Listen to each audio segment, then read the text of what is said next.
Hey everyone, welcome to Chrissy's Corner. I just wanted to do this quick video to go over the difference between an Amber Alert and a missing persons report.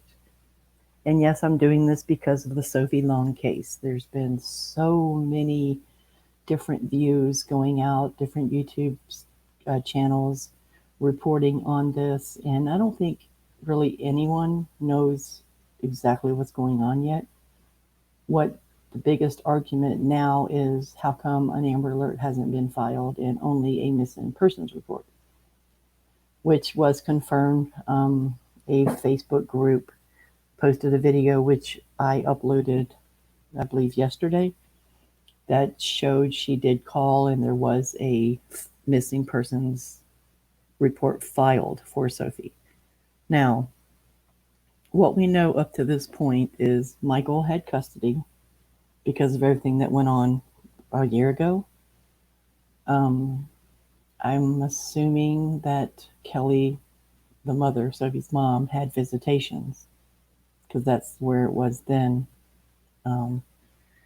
Also, Michael and Sophie both were going through counseling and having evaluations done.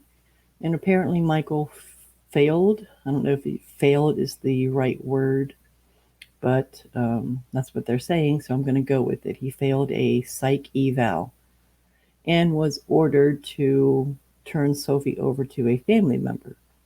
Now, was that a court order? Was it a mediation counselor telling him this? I don't know. All I know is the reports that I've been reading, which are nothing but basically gossip, was saying that he was told to turn her over to a family member and he did not show up with Sophie. And now I guess he's gone off the grid. He can't be contacted. He's not answering his phone when people try to call him. So they're assuming Sophie is missing. Now, just because a missing persons report was filed, that does not mean she's missing. Let's get that straight from the beginning. So first thing we're going to show you is the Texas Missing Persons Clearinghouse. Now this is the database where people report missing persons to, and I don't know why they call it a clearinghouse, but they do, so who am I to question that? So let's just go down the line here. As you can see, it says Texas Missing Persons Clearinghouse. It's from the Texas Department of Public Safety. Over here in the middle, it gives you an internet website to visit, which they list the missing persons and they also list Amber Alerts. I did go there and I did not find Sophie's name on either one of those things. So feel free to check that out at www.dps.texas.gov for yourself and see if you can search anything. I did not find anything that says Sophie Long on there, period. So up here, it gives a definition for a missing child. Let's read this. A missing child means a person under the age of 18 whose whereabouts are unknown to the child's legal custodian. Okay, stop there. From what we understand, Michael is still the legal custodian, so is she missing? Or is she still with Michael? We're assuming she's still with Michael, but there's no facts to state that she's missing. Okay, and then it says, and the circumstances of whose absence indicate that A, the child did not voluntarily leave the care and control of the custodian, which would be Michael. Let's read it again. The child did not voluntarily leave the care and control of the custodian, and the taking of the child was not authorized by law. Okay, he didn't take her, he's already had her. And she doesn't, as far as I know, she allegedly does not want to leave his care. Okay. And then the next one is for a child that voluntarily left the care, which she's obviously still with Michael, so that don't pertain. C, the child was taken or retained in violation of the terms of a court order for possession of or access to the child. Now, this one could pertain depending on who ordered Michael to turn her over to a family member. Now, is it a court order? If it was, then yes, C does pertain to this, which can say she's a missing child. Now, the child was taken or retained without the permission of a custodian. No, she's with the custodian. And with the effect of depriving the custodian of possession of or access to the child unless the taking of or retention of the child was prompted by a commission or attempted commission of family violence. Again, does not pertain in this situation. The only one that they could say even remotely pertains to this case is the child was taken or retained in violation of the terms of a court order.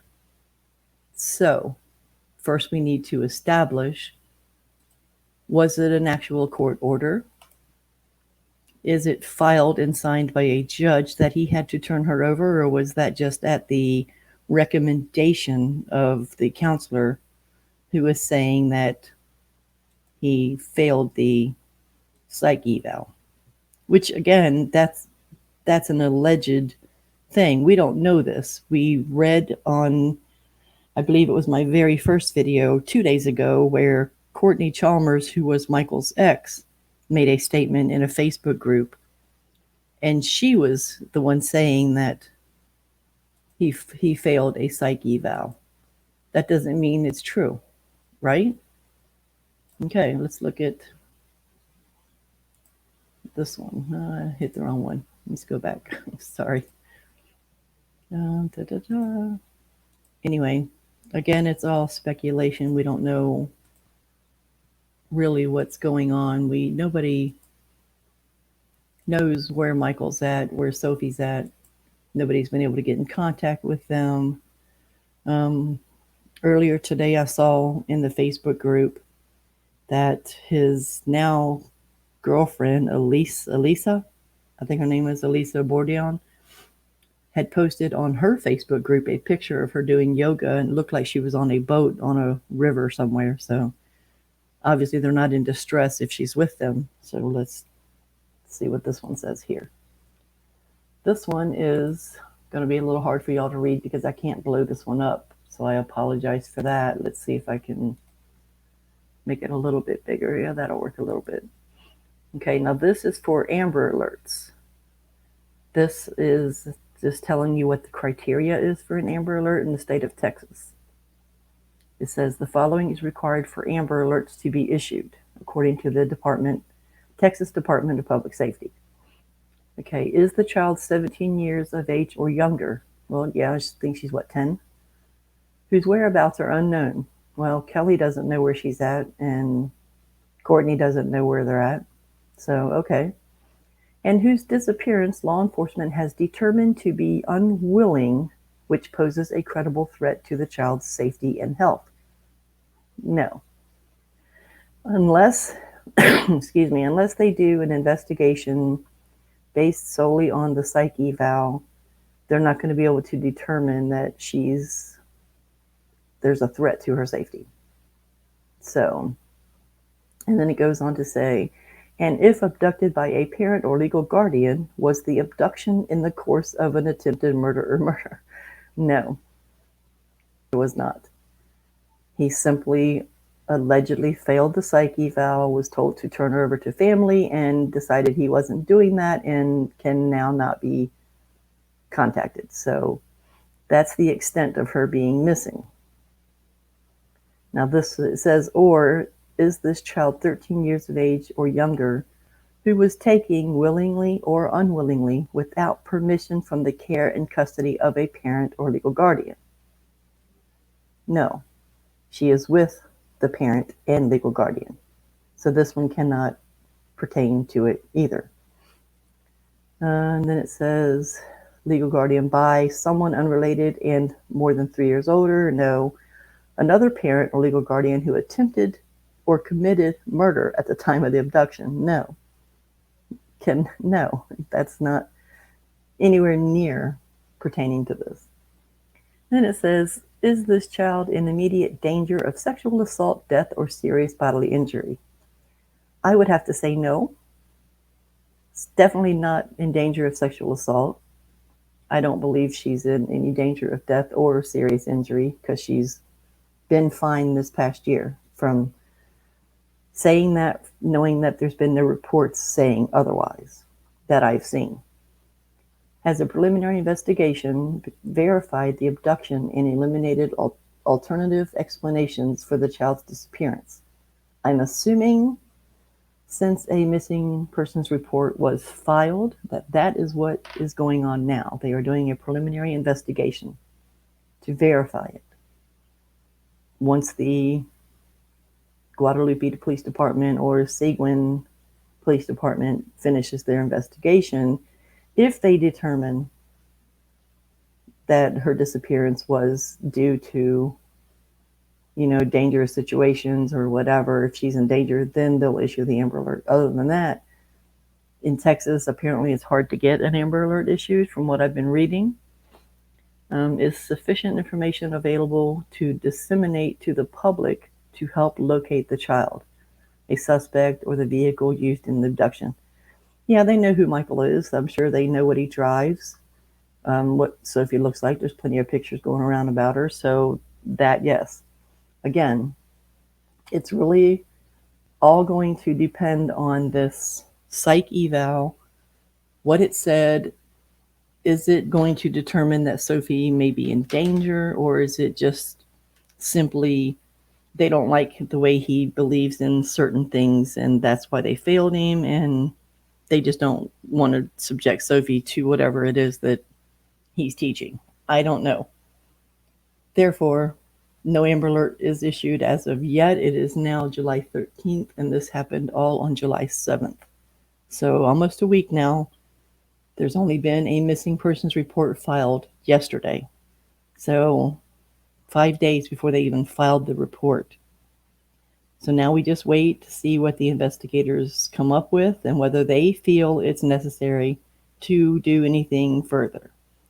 The only thing I can say is, Michael, if you're watching any of this or all of this or other channels that are doing stories on you right now, call someone, let them know that Sophie is okay. That's the least you could do after a year of everyone supporting you and her in this entire case. That's all we care about. We just want to know Sophie is okay.